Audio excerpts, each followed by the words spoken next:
Hello, everybody. This is AK. I'm back. I'm recording this early in the morning, just before I leave home to meet my family for lunch.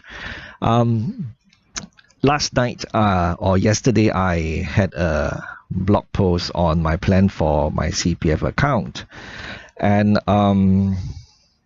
if you have been following my blogs for a while, you know that I stopped making voluntary contribution to my CPF account this year because of higher interest rates which I could get from a Singapore savings bond compared to making voluntary contribution to my CPF account.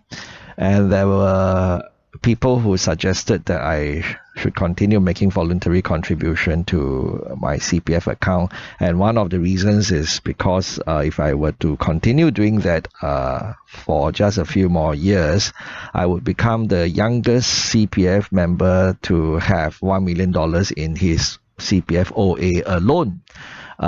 That's by someone's estimate lah.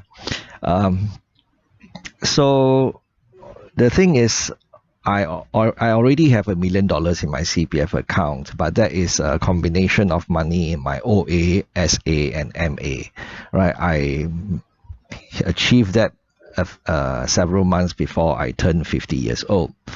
And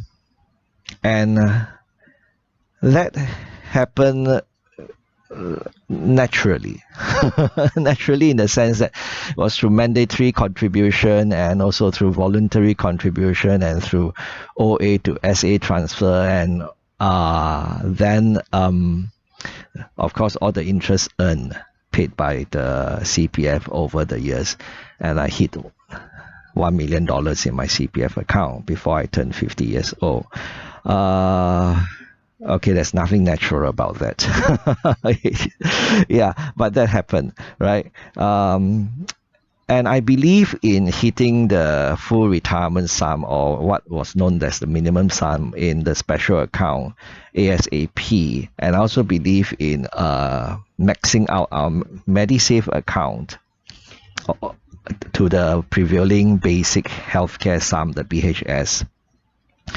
Because these two accounts earn 4% per annum risk-free, and they are volatility-free. So peace of mind, priceless.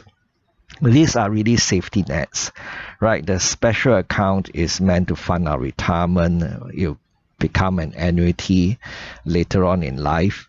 And Medisave account really is to pay for medical bills. But to be frank, it wouldn't be enough, right? Which is why we have to think of the Medisave account money as money to pay for our H&S insurance, all those shield plans. And that makes the Medisave account money enough if we happen to hit the basic healthcare sum, right? It'll be enough because it pays for our insurance policies, and the insurance policies will pay for our medical bills, which can be quite hefty. It could exceed easily $60,000 in a year. And our basic healthcare sum now is not even $70,000, right? So, however, this idea that, if I continue to make voluntary contribution to my CPF, I'll have $1 million in my CPF OA alone,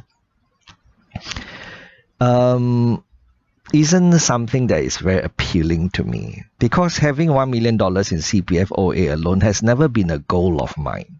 Right, has never been a goal of mine. Of course, if I were to continue doing voluntary contributions this year and then for many more years to come, I would hit $1 million in my CPF OA as a matter of course. Right, it would just happen because the money will just keep adding up. Because savings goes up, interest and also will increase.